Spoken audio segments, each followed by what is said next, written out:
కానీ అమరావతి నిర్మాణాన్ని అడ్డుకునేందుకు జగన్ అండ్ కో చేసినటువంటి ప్రయత్నాలు ఇన్ని కావు, అవందరికీ తెలిసిందే. ఇక వైసీపీ ప్రతిపక్షంలో ఉన్నటువంటి సమయంలో ప్రపంచ బ్యాంకుకు రుణం రాకుండా చేసినటువంటి కుట్రలన్నిటినీ కూడా ప్రస్తుత టీడీపీ కూటమి ప్రభుత్వం 2024 రాగానే కూడా ఛేదించింది. అవన్నీ కూడా పటాపంచలు చేసిన విషయం మనం చూసాం. ముమ్మర ప్రయత్నాలతో అమరావతి అభివృద్ధికి రుణం మంజూరుకు ప్రపంచ బ్యాంకులు కూడా ఆమోద ముద్ర వేసినటువంటి విషయం కూడా మనం చూసాం.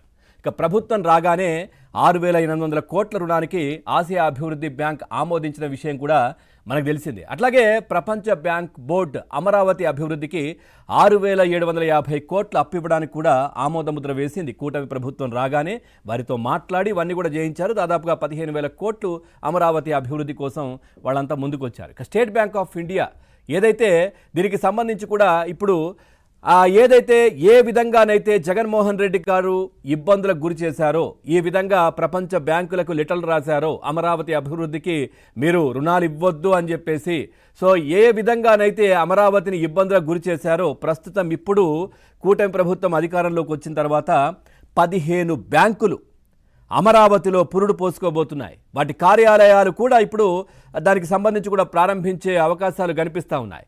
State Bank of India, Union Bank, Bank of Baroda, Canara Bank, Bank of India, ఇక Indian Bank, Central Bank of India, NABARD, AP Grameen Bank, AP Cooperative Bank Limited, Punjab National Bank, అదేవిధంగా Indian Overseas Bank, IDBI Bank Limited, SIC, ఇక NACL, ఇవన్నీ కూడా అమరావతిలో start కాబోతున్నాయి.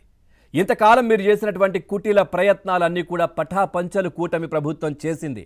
అమరావతిలో ఈ బ్యాంకులన్నీ కూడా ఇప్పుడు రాబోతున్నాయి. ఇది కదా జోష్, రాజధానికి సరికొత్త కళ.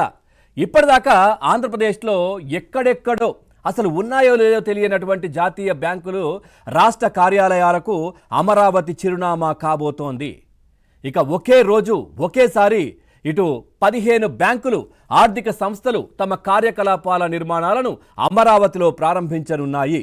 నిర్మలా సీతారామన్ గారు, కేంద్ర ఆర్థిక మంత్రి, వారు ఈరోజు ఉదయం 11:22 ఈ పనులకు శంకుస్థాపన కూడా చేయనున్నారు. ఈ కార్యక్రమంలో ముఖ్యమంత్రి చంద్రబాబు నాయుడు గారు, డిప్యూటీ సీఎం పవన్ కళ్యాణ్ గారు తదితరులు కూడా పాల్గొన్నటువంటి విషయం మనం చూస్తూ ఉన్నాం. ఈ 15 ఆర్థిక సంస్థల కార్యాలయాల ఏర్పాటు ద్వారా 1,328 కోట్ల పెట్టుబడులు రాజధాని అమరావతికి రాబోతున్నాయని, 6,514 ఉద్యోగాల కల్పన జరుగుతోందంటూ కూడా ఏపీ సిఆర్డీఏ తెలిపింది. ఈ బ్యాంకు కార్యాలయాలు ఉద్దండరాయునిపాలెం, వెలగపూడి, రాయపూడి, అదేవిధంగా లింగాయపాలెం పరిధిలో కొలువుదీరనున్నాయి. ఏ విధంగా ఏదైతే మనం గతంలో మనం చూస్తాం, వాస్తవానికి 2018లోనే రాజధాని నిర్మాణానికి రుణం మంజూరుకు ప్రపంచ బ్యాంకులు కూడా అంగీకరించిన విషయం మనం తెలిసిందే. కానీ ఆ డబ్బులు రాకుండా నాటి ప్రతిపక్ష నేత జగన్మోహన్ రెడ్డి అండ్ కో ఎన్నో కుట్రలు పన్నారు. ఈ వ్యవహారంలో ముఖ్యంగా వైసీపీ అప్పుడు ఎంపీగా ఉన్నటువంటి విజయసాయిరెడ్డి ఒక కీలక పాత్ర పోషించారు ఈ కుట్రల్లో. అప్పటి చంద్రబాబు ప్రభుత్వంపై అసలు పనులే జరగట్లేదు, తర్వాత పలు ఆరోపణలు కూడా చేస్తూ ప్రపంచ బ్యాంకుకు లేఖలు రాశారు ఆయన. అమరావతి వరదలకు మునిగిపోతుందంటూ కూడా చెప్పారు. రుణాలు ఇస్తే నీటి పాలవుతుందంటూ కూడా పదే మెయిల్స్ కూడా పంపించారు వాళ్లకు. ఏ విధంగా కుట్రలు పన్నారో అందరికీ తెలిసిందే. ఇక రాజధాని గ్రామాలతో సంబంధం లేనటువంటి రైతులతోనూ ఫిర్యాదులు చేయించారు. ఎన్ని కుట్రలు! ఇక బెదిరించి భయపెట్టి భూములు లాక్కున్నారంటూ కూడా చెప్పించారు వాళ్ళతోని. ఆ ప్రాంత వాసులు కాదు వాళ్ళందరూ కూడా. ఇక రాజధాని భూముల కొనుగోలులో ఇన్సైడ్ ట్రేడింగ్ జరిగిందంటూ కూడా జగన్ రోత పత్రికలో విషపు కథనాలు కూడా వండివార్చారు. ఈ పరిణామాలతో ప్రపంచ బ్యాంకు వెనక్కి వెళ్ళినటువంటి విషయం కూడా మనం చూసాం. తర్వాత కొద్ది కాలంగానికే జగన్మోహన్ రెడ్డి సీఎం అయ్యారు. అమరావతి నిర్మాణానికి తమకు రుణం అక్కర్లేదంటూ కూడా ప్రపంచ బ్యాంకుకు లేఖలు రాశారు. ఇంకా ఎందుకంటే అమరావతిని పాడుపెట్టాలి, అక్కడెక్కడా కూడా డెవలప్మెంట్ జరగద్దు. సో వీళ్ళ ఉద్దేశం అంతా 3 రాజధానులు అంటూ కూడా దోచుకునే పరిస్థితి అంటూ కూడా వీళ్ళందరూ కూడా చెప్తున్నటువంటి పరిస్థితి. తర్వాత 3 రాజధానులు అంటూ 3 ముక్కలాడిన విషయం కూడా మనం చూసాం. ఆ విధంగా ఎన్ని కుట్రలు ఎన్ని చేశారు. సో ఇప్పుడు కూటమి ప్రభుత్వం వచ్చిన తర్వాత పూర్తిగా అన్నిటినీ పటాపంచలు చేస్తూ ఒక్కొక్క సంస్థ, ఒక్కొక్క బ్యాంక్ పూర్తిగా కార్యకలాపాలు కొనసాగించడానికి ముందుకొస్తున్నటువంటి విషయం మనం చూస్తూ ఉన్నాం. 15 బ్యాంకులు పురుడు పోసుకోబోతున్నాయి. దానికి కేంద్ర ఆర్థిక శాఖ మంత్రి నిర్మలా సీతారామన్ గారు అక్కడి నుంచి వాళ్ళ ఆ కార్యక్రమంలో పాల్గొన్నటువంటి పరిస్థితి.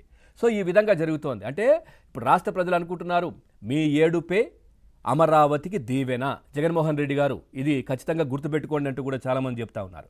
సో ఓవరాల్గా ఈ అంశానికి సంబంధించి మనం చర్చలోకి వెళ్దాం. చర్చలో పాల్గొంటున్నారు రాజకీయ విశ్లేషకులు పాపారావు గారు.